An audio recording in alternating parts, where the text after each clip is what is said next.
Hello everyone, today we're going to look at a research proposal for a quantitative study about reading comprehension and English language learners. This study is going to be discussed in two parts. First, we're going to look at the actual research proposal, and then we're going to reflect on the process and my learning throughout the course and some different aspects of the research proposal process. So let's look at a little scenario. We've got a 3-year-old girl named Jamie, and she is at the zoo with her family. And she walks up to an animal's cage and she yells, "Cat." And her mom says, "No, close, but that big cat is called a tiger." Now, Jamie's schema or concepts stored in her memory told her that all animals with 4 legs and fur and a long tail were a cat because she knew that her grandma had a cat and that's what it was called. Her schema was telling her that this was also a cat, and she was close, but she had not yet learned what a tiger was, so she didn't have that information built up in her memory. This is what schema is basically about. Throughout a person's entire life, they're given information and they have a pre-programmed understanding of language and the world around them. And then they begin to observe and learn and are taught things. And then they begin to understand more information based on the information that they already hold in their memory. So everything that one has learned is organized into units or schemas. And within schemas are stored information. So when students come to school, they have schemas that have already developed and they have knowledge based on their lives and experiences. So these schemas help them to learn new information by applying what they know to what they're trying to learn. So when learning to read, students' reading comprehension and their ability to read is oftentimes affected by their schema because what they already understand impacts how they comprehend the text that they are learning.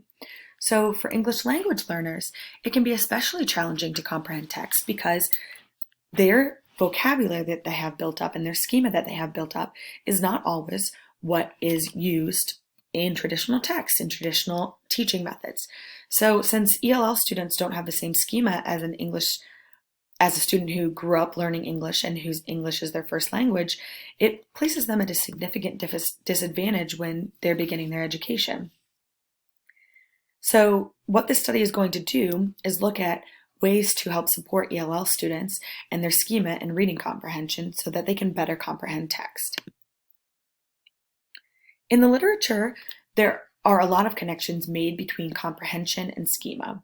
And the studies all show that learning to read is a very complex process, and that traditional teaching methods do not account for an ELL's current schema.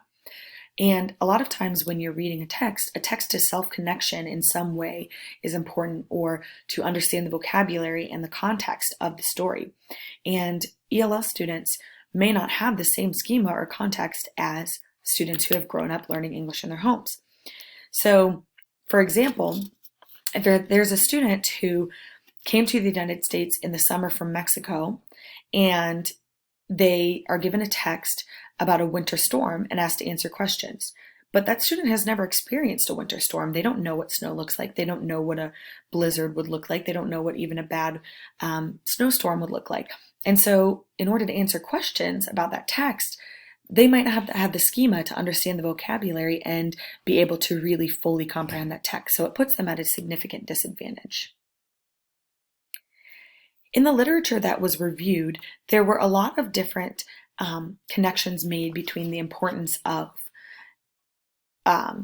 one schema and reading comprehension, but there weren't any that explored direct vocabulary instruction and how it can help support ELL students in their language and in their reading comprehension. So that's what this study is going to explore. That's why it's significant, because it's going to look at direct vocabulary instruction and whether or not it can help support ELL students in their learning.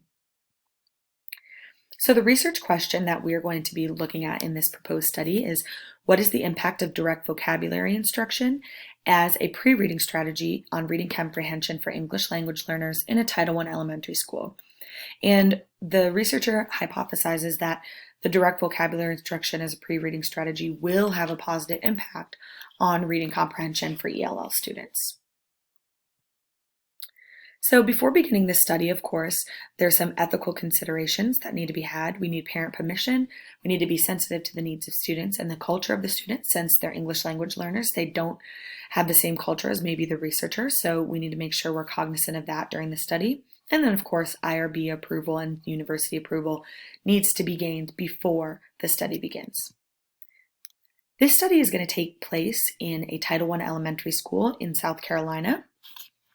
And the participants in the study are going to be third grade students who are English language learners that have attended the school since kindergarten, but whose parents' primary language is Spanish spoken in the home.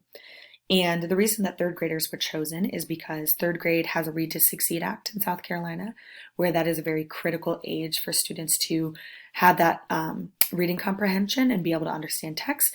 And so that's why third grade students were chosen. This will be conducted in the elementary school, and there will be 10 third grade ELL students participating in the study. This is going to be a quantitative study, and to begin, we'll do a pre-test and post-test, and after gaining all necessary approval, go ahead and begin the study. So this study is going to take place over a 6-week period, and 5 of the 10 students are going to be the control group, and 5 of the 10 are going to be the experimental group, and those will be chosen randomly. The experimental group is going to receive direct vocabulary instruction, but the control group will not. We're going to see if that makes an impact on their reading comprehension. There were some strengths and weaknesses of qualitative and quantitative data that were considered before choosing quantitative data for this study. So qualitative data is something that was considered in the study. It tends to be used to understand problems of practice more thoroughly, and that it focuses on small groups or a small population, which gives you some more detailed explanations of complicated problems of practice. However, it doesn't give solid numbers in the data, and that's something that I wanted to see. I wanted to use one of the strengths of quantitative data, which is that the data is easy to analyze and numbers are quantified. So that's why I chose quantitative data to prove if this study was showing that direct vocabulary instruction really worked. When conducting this research study, it was really important to align all information and to make sure that all elements were aligned so that the study was valid. And I thought that this course was super beneficial. I wish that I would have taken it earlier in my dissertation process, but it definitely helped me to reflect and to see where I can continue to grow as a researcher. Thank you so much for listening, and have a good day.